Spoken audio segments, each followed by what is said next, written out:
As Rena settled into her seat at the cafe, she was surprised when she saw Alex walking in and heading straight toward her table. Alex and his wife, Sarah, had been neighbors to Rena and her husband, Dan, for almost 4 years. They were both a bit older, in their early 40s, while Rena and Dan were in their mid-30s. Despite the age gap, the two couples had become close friends. They had even gone on vacations together, both with and without their children. "What a surprise," Rena said with a touch of excitement, looking over her shoulder as Alex approached. "Shouldn't you be at work?" Alex smiled slightly and sat down across from her. "I could say the same to you," he replied evenly. "I took the afternoon off to take care of some personal matters. I'm assuming you did the same?" Rena nodded. "It's been a busy morning, and I just needed to take a break, that's all. I didn't realize you liked cafes like this." "I'm not really a fan," Alex admitted, meeting her gaze. Rena quickly looked away, feeling uncomfortable. "Honestly, I saw you walking by and decided to join you. We need to talk." Rena's eyes widened. "Is something wrong? I hope nothing happened to Sarah." Alex lowered his gaze for a moment, then looked up and smiled reassuringly. "No, everything's fine. Thank you for asking. You and Dan have become very important to us, and we know we can rely on you if anything were to happen. I'd do the same for you." He paused, his expression serious. "But that's exactly why I needed to talk to you." "What's going on?" Rena asked, her voice shaking a little. "I'm just a little nervous," Alex confessed. "Have you been seeing him?" Rena's face turned bright red with shock. "What? I don't know who you mean.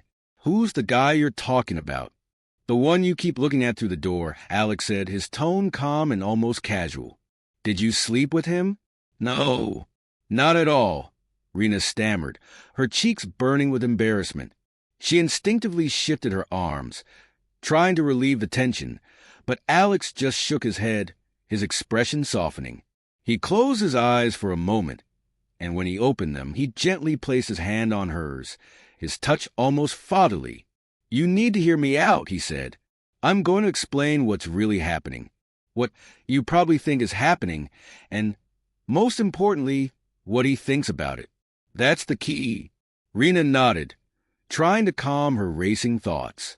"He's charming," Alex continued, his voice low and steady.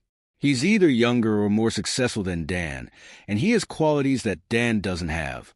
He listens when you talk, gives you compliments when you need them, and is always there when you need someone to lean on.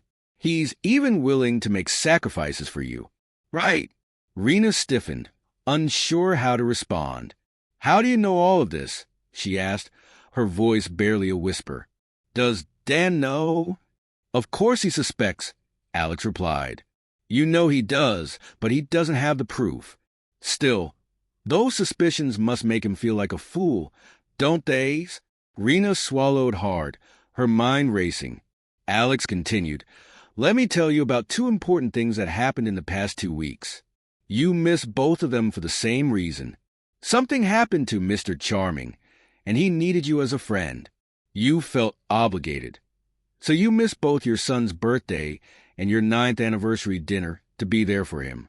Rena's voice quivered as she tried to explain. "Nothing happened between us. We're just friends. A kind of friend you keep hidden from your husband because he wouldn't understand." Alex replied matter-of-factly. "This friend wants to know everything about your husband. So you've told him all those personal details you probably wouldn't share with me, and he supports you, pretending that everything is Brad's fault when things go wrong," Alex said calmly.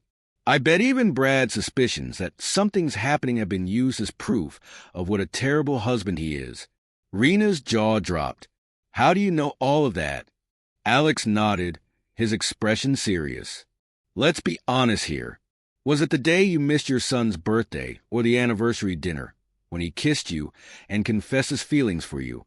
Rena's face went pale as she lowered her gaze, her hand trembling slightly. "When I missed our anniversary," she whispered, "it was because he was grieving the loss of an old friend. It just happened, but I stopped it right away." Alex gave a small nod. So now, let's take a real look at this. Your defensive behavior, the fact that you're sitting here right now waiting for him. I think things may have gone a bit further than just a kiss. No sex, but enough that if you caught Dan doing the same thing, you'd probably consider it cheating. Still, you feel partly to blame, because Dan isn't the husband you want. As Mr. Charming has pointed out, he's merely a friend, giving you what you think you're missing at home. Even so, you're drawn to him and his attention, while flattering is unsettling. But you don't plan on crossing that line. You've probably convinced yourself that nothing has happened, but deep down, a part of you feels guilty and hopes Dan never finds out. Are you going to tell him? Rena asked quietly, so you admit that I've been right about you? A small smile played at the corners of Alex's mouth. I can predict your actions because I've guessed how you feel. You and I both know the truth. You slept with him, didn't you? Rena's eyes filled with tears and she nodded, confirming the unspoken truth. I tried to stop it, Alex. We didn't go all the way, but we were close. I was angry and drunk, and Dan was being, well, foolish. I made a mistake. Alex sighed, sympathy in his gaze. That's exactly what I thought. You've just proven him right, Rena. Rena wiped her eyes, her voice barely audible. No, I'm not going to tell Dan anything. He'll figure it out on his own, I guess. Okay, Alex said, his tone calm again. Now, let's talk about what he thinks is happening. Mr. Charming sees a woman who's distracted, vulnerable, and ripe for manipulation. Rena flinched but stayed quiet as Alex raised a hand to calm her. Don't interrupt me, Rena. Mr. Charming isn't as naive as he looks. This isn't his first time around the block. He knows exactly what he's doing. You're assuming he's targeting you, but that's not the case. He wants you, sure, but he's also playing a game with Dan. Rena's heart pounded. No, he doesn't want to hurt Dan. I'm sure of it. Alex shook his head. It's not about you. It's about Dan. Mr. Charming thrives on taking things from him, getting under his skin, making him feel insecure. He convinced you to skip 2 major events.